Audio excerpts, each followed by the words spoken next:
ಜನ್ಮ ಸಂಬಂಧ ಇಂಥ ಪ್ರೇಮ ಬಂಧ ಇದೇ ಜೀವ ವೀಣೆಯ ನಾದ.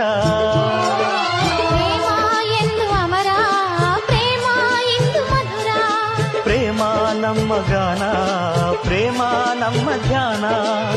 ಭಾವವೆಲ್ಲ ಕೂಡಿ ಒಂದು ಹಾಡಾದಂತೆ ನನ್ನ ನಿನ್ನ ಆಸೆ ನಮ್ಮ ಪ್ರೇಮ ಭಾಷೆ ಸವಿಜೇನಿನಂತೆ. ಶ್ರುತಿ ಸೇರಿದಾಗ ಅದೇ ಆಶಾ ಗೀತೆ ನನ್ನ ನಿನ್ನ ಆಸೆ ನಮ್ಮ ಪ್ರೇಮ ಭಾಷೆ ಸವಿಜೇನಿನಂತೆ. ಶ್ರುತಿ ಸೇರಿದಾಗ ಅದೇ ಆಶಾ ಗೀತೆ.